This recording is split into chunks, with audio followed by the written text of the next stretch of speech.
This is a 99% Invisible bonus episode. I'm Roman Mars.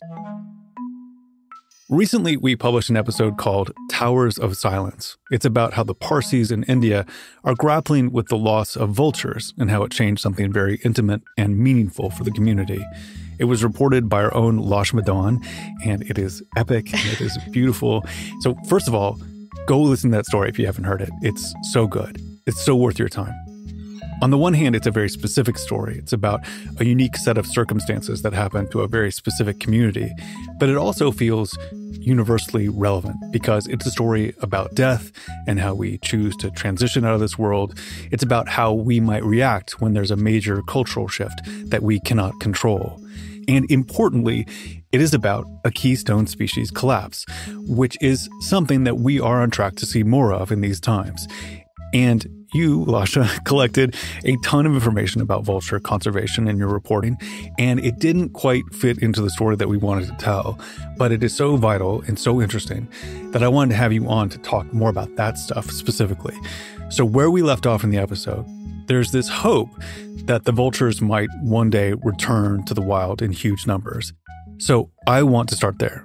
What is the deal with vultures in India, both in the wild and in captivity, in present day 2024? Yes. Hi, Roman. Hi. Yeah, there's a lot in here. And there's, a lot that didn't quite fit into the main episode that I'm excited to talk about. Yeah. Specifically about all the other ways that humans relate to vultures and all the kind of nerdy stuff about vulture conservation happening right now. So there were 3 different species that experienced a dramatic decline between 95 to 99%. Today, there are 8 vulture conservation and breeding centers in India, and there are a total of about 800 vultures in captivity. Okay. It's estimated that throughout India, there were once about 40 million vultures in the wild. Today, that number is in the thousands. Oh, my God. And 800 vultures in captivity might sound like a small number, but it should be said that without vulture conservation, these vultures would have been completely extinct by now. So today, thanks to a number of factors, the banning of vulture toxic drugs, public campaigns to use vulture-safe drugs, and all the work at these conservation centers to slowly and patiently breed healthy vultures, vulture populations in India are not declining. They're not facing extinction.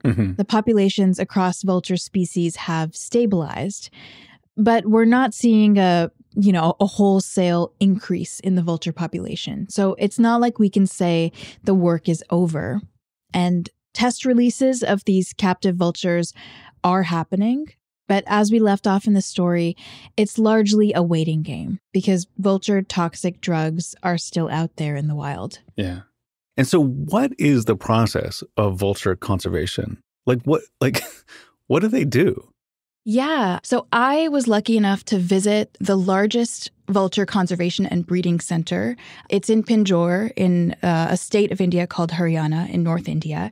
And it was opened in 2001 by Dr. Vibhu Prakash, who, if you listen to the episode, he refutes the title that he's been given by many people as the vulture king of India. He doesn't like that, but he is considered the leading vulture biologist. Okay. He happened to be doing research kind of begrudgingly on vultures. He wasn't so interested in vultures at the time. This is before the decline because he was more interested in species that were rare or harder to find. And vultures were kind of boring to him because they were just everywhere. And then all of a sudden, he became the person who happened to have so much knowledge because of the research he'd been doing. And so what did the conservation center actually look like? It didn't look quite like what I expected it to look like. It was a bunch of concrete warehouses, essentially. To get there, I drove down, or I was driven down a very windy road. We got lost so many times that we had to stop, pull over multiple times and ask people, hey, do you know where the Vulture Conservation Center is? Nobody knew what we were talking about. And there's also no signage, by the way. If you remember from the episode, vultures are easily freaked out by humans. Vultures will vomit as a response to being close to humans. It can also interrupt their laying pattern. All to say that conservationists don't really want these centers to attract a ton of attention or for them to randomly get curious visitors. I see. Which for me meant that it was hard to find. But eventually I did get there, and I was given a tour by Nikita Prakash. Nikita currently runs the center. She also happens to be the wife of Vibhu Prakash. Together, they've been involved in vulture research and conservation for decades. Wow, it's very tall.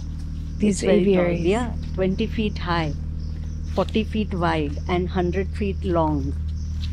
I mentioned it was the largest. So there's 800 vultures in captivity total throughout India. This center has 400 of them. Oh, wow. And, there's a bunch of different rooms. A breeding room, there's an incubation room. This is our incubation and brooder room. Shall I show you from inside? Sure. There's a little warehouse-looking thing where they house the food for the vultures, which is all goat. So that is our food processing room. When the goats are brought here, then we, according to the number of vultures, we prepare and we provide the food. And then there's just rows and rows of cement aviaries. You can't really get a clear view of vultures except through these windows that are cut through the cement. And inside, vultures sit on ledges and perches embedded into the walls. There's a roof made of strong metal mesh to make sure that no other animals, like leopards and whatnot, will get inside. Every aviary has 4 baths that are cleaned twice a week. Also twice a week, the vultures are fed, and they're fed through a little door where skinned goat carcasses are just slid through. Wow, this feels like a lot of effort to maintain. Yeah. I mean, the two of them are so committed. They're so committed Nice. to this work. Nikita told me that the religion she practices is called Jainism. Mm-hmm. And in Jainism, you don't eat meat. But in addition to meat, you also don't eat anything that grows underground. So garlic, eggs, onions, or eggs don't grow underground. So garlic, onions, And yet she watches 400 vultures eat skinned goat meat twice a week with an extreme dedication. And yet you watch the vultures consume. I feed nestlings on goat meat. And you say that with a big smile. Now I'm used to it. It's very interesting. So there's one other room at the conservation center. It's a pretty simple room. The biggest thing, the most obvious thing that's in there is a large monitor that has a series of CCTV cameras on them. It's a control room, essentially. And Vibhu and Nikita and a lot of their staff spend a lot of time in there. And this is how they observe vulture behavior. I learned that sometimes Vibhu would even sleep in the room and occasionally watch the CCTV screen just to make sure that the vultures are doing okay. Every time an egg is to hatch, he sleeps here to make sure that it hatches. Do you have children? Yeah, we have 2 boys. All these 400 vultures are kind of like your wild children. Yeah.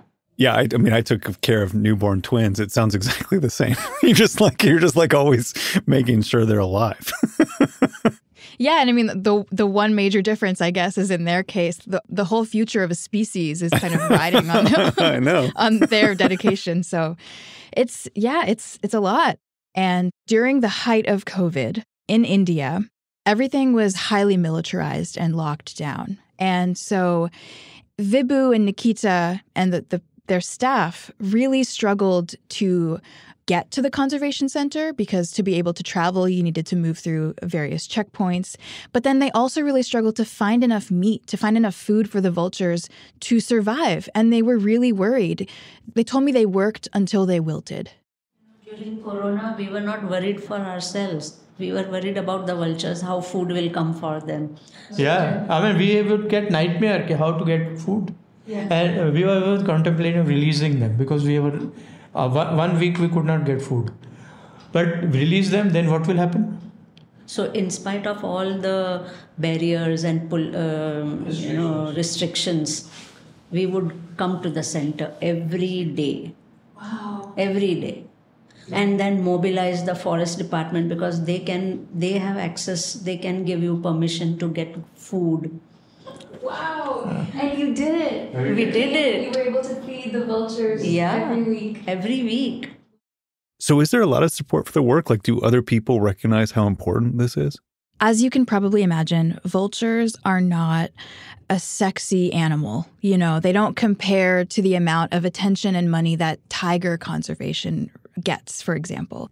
And vulture conservation also has to contend with not only public apathy, but active fear. A lot of people fear vultures. I spoke to one vulture biologist who told me about a time he was doing research and trapping vultures in a particular village in India. And he learned that in this area, vultures were such a bad omen that if they were seen to be landing on someone's house, it was thought that what that meant is that someone in that house is going to die. And so what they would do is dismantle that house, move out, and build a new home. Mm-hmm.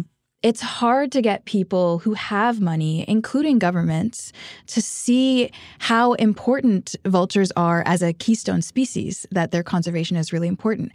It's also really expensive because for each goat to go through the testing to make sure that what's in the goat system will not kill the vultures, that's really expensive. And so vulture conservation is contending with just the need for a lot of money. Yeah, so we know that the vultures have always meant a great deal to the Parsis in India, but what other changes has the vulture's absence brought about to India as a whole? It's changed, the vultures created this void. Vultures are a keystone species, which means if this species disappears or dramatically reduces in size, it shifts everything. So, when vultures were around, there was this very specific cycle that existed in India whenever a cow carcass or any other kind of animal carcass would die. The carcasses of animals used to just be left all over the countryside. A cow dies in the field, they just leave it and the vultures would come. Very convenient, very handy. Didn't have to touch it, didn't have to move it. Most of these cows are left to die naturally, and vultures were always the reliable cleanup crew. So a cow would die, then a group of people in India known as cattle skinners would come and they would skin the cow.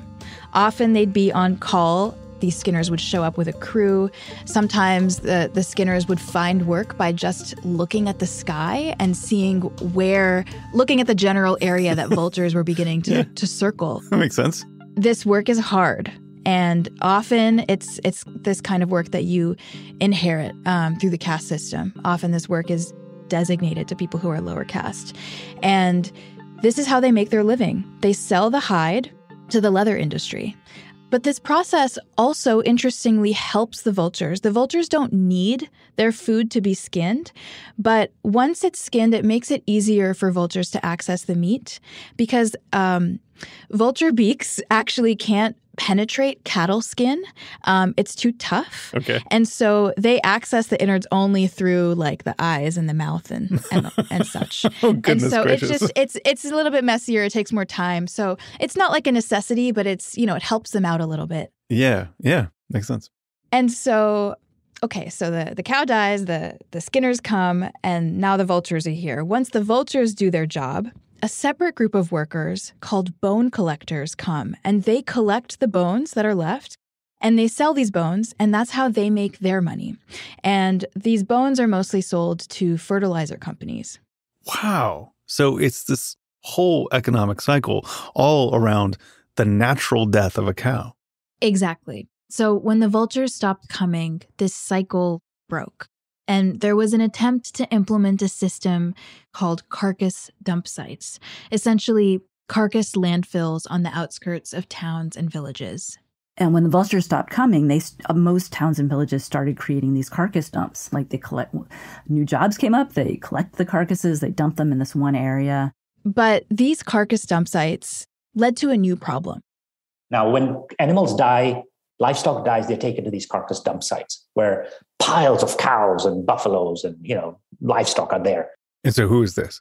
This is Munir Virani. He is a raptor biologist who worked alongside Vibhu Prakash and dozens of other scientists back in the early 2000s to conclude that diclofenac was the thing that killed the vultures. I remember that you would not see vultures at these carcass dump sites, and you would see thousands of feral dogs. They looked vicious. I mean, it was a scary thing. So Munir told me that these dump sites essentially became a breeding ground for feral dogs. Dogs started to breed even inside the rib cages of these cow carcasses. Oh my God, Lasha. Roman, I have photos, and I could share them with you. Okay. But I feel like I almost don't need to. You can imagine. No, I got it. So it was actually found that the population of feral dogs across India increased by 5.5 million in the same time period that the vulture population was rapidly declining in the 1990s and early 2000s. And Roman, I don't know if you know this, but vultures only ever go after dead things. Yeah. They never attack the living. Yeah, but I imagine dogs do. Dogs do. They prey on the living. Dogs also transmit rabies. And in India, rabies is a real concern. It's been a real concern for a long time. India has the highest number of rabies-related deaths in the world. There's a very strong correlation between the decline in vultures and the number of cases of rabies that have gone up. I mean, dog numbers have just skyrocketed because there's a superabundance of food now that is available that vultures used to get rid of in the past. And I imagine that the dogs are not these efficient, clean eaters the way the vultures are, right? They really just make a mess. My dog makes an incredible mess. You're right. Unlike vultures, dogs, really anything else that would go for the carcass. So dogs, rats, other birds of prey, like we mentioned in the episode, kites and crows. None of these animals are able to consume a carcass entirely. They're picky. And so what this means is two things happen environmentally. The first is that these dogs, they are more likely to transmit the diseases that the vultures have historically prevented from spreading. Remember that the vulture's stomach is actually more acidic than battery acid. Whoa. It can consume all the gnarly stuff and just kill it. It can kill it inside its body, right? But these dogs, they just pass on these diseases. And so it leads to potentially higher rates of infection. Yeah. And the second kind of big environmental consequence is that because there's no other animal that consumes an entire carcass, there's this risk that the dead carcass matter, whatever is in it, a disease or whatever, it can spread into the water and the soil. It can leach into the water and the soil because the remains are not totally gone. And so it's a whole mess. Yeah. I mean, this is what you mean by keystone species. I mean, just like the whole system collapses. And the thing is that it's not something that is so visible to the human eye right away. You know, the thing that I found so compelling about the Parsi experience when it comes to vultures is that it's so tangible. And sometimes, you know, in order for humans to care and to really see a change, it needs to be really in your face. Yeah. And I think that's what made it so compelling. But all of this stuff is also happening in the background. That's a little bit harder to see that we should also care about. Yeah. Recently, there were two environmental economists who published this big body of work looking at vultures in India and the environmental consequences and economic consequences of vultures in India. They found that on average, human death rates supposedly increased by more than 4% in what they call vulture-suitable districts after these birds nearly went extinct. So what they mean is that in the areas that they surveyed where vultures used to exist in high numbers and are now no longer there, the general mortality rate has seemed to increase by 4%. A large portion of this is attributed to rabies, but it could be, all sorts of reasons for mortality. And they also found evidence that there's been an increase in feral dog populations and rabies and lower water quality in these regions. Wow. Okay, so it's clear that these vultures have left a void when it comes to waste management in India, and they operated as this kind of immune system for the country. Yeah. And so what do you do now? how do you fill this void? Because clearly the dogs aren't doing it and the carcass dumps aren't doing it. Like, what do you do? Yeah, it's almost making it. I mean, it's making it worse. It's made it worse. Yeah, exactly. Yeah, it's a really tough and interesting problem. So, what I found is that municipal governments all over India, not all, but some, have been trying to figure out how to implement sustainable infrastructure to do the job that vultures did for millennia when it comes to waste management and sanitation services that the vultures provided. And so there are municipalities that are grappling with questions like, do we incinerate cows to prevent disease from spreading? If we do, what are the kind of infrastructural hoops we need to go through to, like, one, make sure that people will do this once we build it? Or should we bury them? Should we make carcass dump sites the official solution and somehow try to prevent dogs from getting in or something? So different places in India are trying different possibilities, but each idea comes with its own set of hurdles. Burial and incineration cost money, and if the burden is on the farmer or the cattle owner to pay for disposing of its dead cattle, when prior to this ecological shift they had to do absolutely nothing, are they going to? Munir actually told me that some people just dump their dead animals into the Ganga because it's the cheapest option. And so you've got these bloated carcasses now just floating down the river. Oh, dear God. That's an awful image of a bloated cow carcass floating down the river. Yeah. And what we're seeing, too, is that as India's governments grapple with creating and implementing a new system of infrastructure, these systems will very likely, and in some places already have, put the jobs of those cattle skinners and bone collectors at risk. Because if cows are being shipped off to an incineration center, they don't need to be skinned anymore.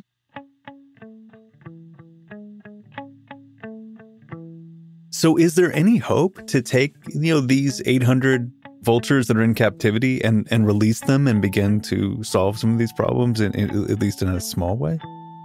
It's a really thin line between wanting to release these vultures and not wanting to send them off to their death. As mentioned in the main episode, these drugs, these toxic drugs, are still out there and they're increasing in number. And some of them are slowly getting banned. 2 of these newer toxic drugs were banned in 2023. But again, we also learned that banning a drug doesn't necessarily equal to the eradication of the drug in the environment. And so, and this is the thing that biologists who are behind this conservation work are really, really grappling with. Because they can't control the drugs in the wider populace at all. Yeah, so the main vulture conservation center, the one I visited, it's formally called the Jatayu Conservation and Breeding Center in Pinjore. And that name, Jatayu, it references a particular Hindu myth about a vulture god named Jatayu. Mm-hmm. In Hindu mythology, there's a vulture king, and he sacrifices his life to save a suffering human. He was thought to have lived for over 6,000 years. This vulture king was known for his kind heart and his strong wings. And one day he tries to save a human life. But in return, he was wounded, his wings were cut, and he was left to die in abject pain. Oh, I mean, that is interesting that they chose that as a name because, that's the story of a vulture ultimately dying.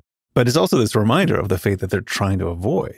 Yeah, and I think one thing I found kind of clever is that they use this myth about Jatayu in their public messaging. So they go often from village to village and talk to people and try and get people to care about vultures, referencing this story, which is, for a lot of people in India, it's like one of their main kind of reference points for vultures. It's kind of the one positive one, you know what I mean? Yeah. So Vibhu told me that they're constantly working to persuade farmers to not use black market diclofenac or other toxic drugs. Vibhu's team collects carcass samples and they do routine drug tests. They find safe alternatives and they lobby the government and pharmaceutical companies to sell those instead. They also go undercover in drugstores. pretending to be, a farmer with a sick cow, and they'll see if doctors still prescribe all these toxic drugs. Oh, wow. Wow. Yeah, it's really hands-on work. Yeah, I mean, they're really fighting on all fronts. I mean, just God bless them. They've also implemented something across the country called Vulture Safe Zones, or VSZs. So these VSZs, like that areas where there's 100-kilometer radius area where they really, really work hard with the farmers and everybody else to make sure that that area is diclofenac free. They've already started doing some test releases in these areas, and the idea is that let's start somewhere, and maybe one day it'll be safe to fully release these birds.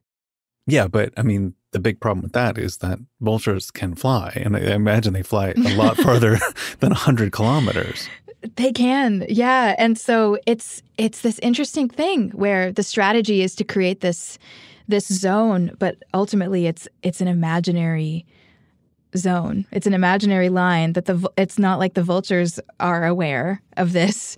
But Vibhu and others will tell you that at least it's something. Yeah. I'm glad that they're trying something. And so what's going on with vultures beyond India?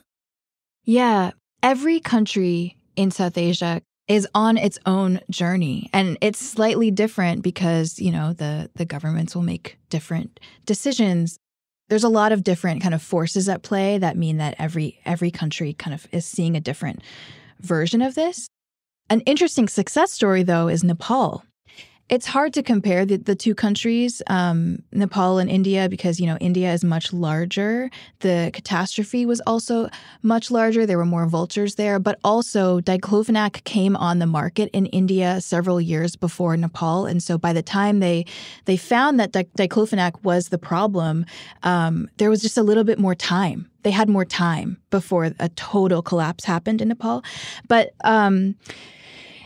Nepal has taken on a really interesting strategy that a lot of people point to as one of the reasons for its success. Besides vulture safe zones and captive breeding, which they have also in Nepal, they also have a community-led effort called vulture restaurants. Okay. It's not a new concept. It was borrowed from conservation work in Europe and in Africa. But vulture restaurants are essentially areas out in the open, in fields, so not in captivity, where the vultures have gotten used to food being provided for them, specifically drug-safe food. So people will go test these drugs and bring a bunch of food, and it's even become kind of a way to boost local economies. It's turned into kind of a tourist attraction where people will come, they'll pay some money to watch these vultures eat. Yeah, it's a thing that vultures have gotten used to. Like, okay, here and here and here are reliable sources of consistent food. I'm going to go here instead of needing to look for my own food. Yeah. Even though it's out in the wild, it's been effective. And so what do you think the future is going to hold for vultures in India? I think what's clear is that the population of vultures in India is never going to go back to what it once was, even if the population is stable and healthy. And that's because humans and animals were continuously adapting. And now that the vultures are gone, cities and states in India are grappling with what to do with their dead cows that are just lying open. And they're trying to corner them off and put them in these dump sites or in these incinerators. What that means for vultures, should they return, is that their food supply will be dramatically reduced. Yeah. And in their absence, we need to adapt. We need to figure out a new system. And so it's this back and forth. It's this continuous thing.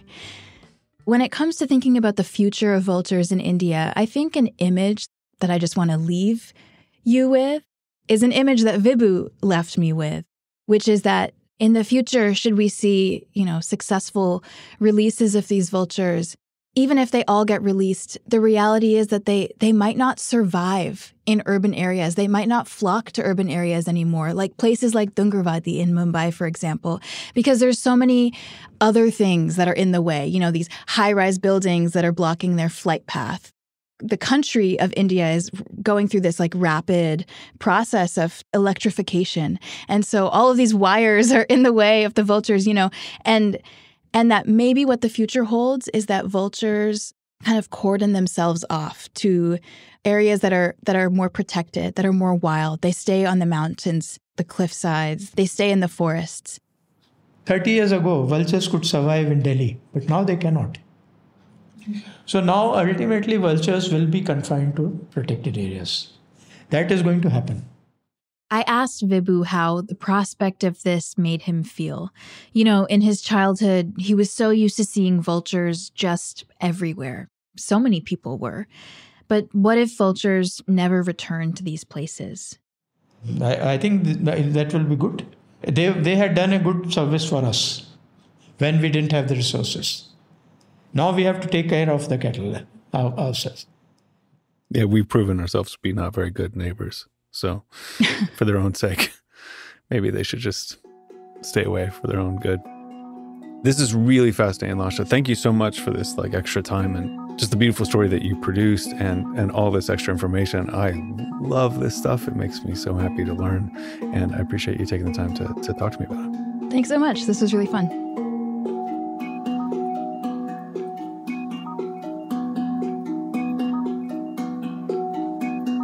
This bonus episode of 99% Invisible was reported by Lasha Madan.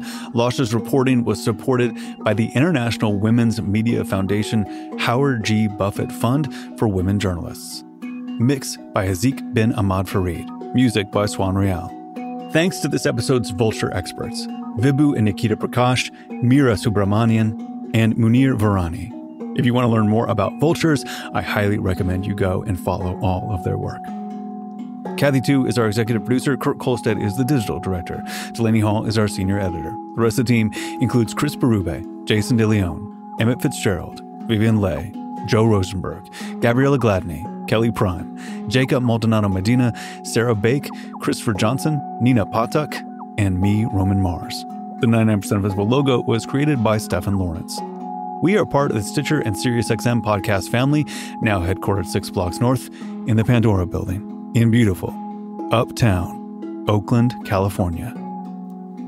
You can find us on all the usual social media sites, as well as our new Discord server. There's a link to that, as well as every past episode of 99PI at 99pi.org.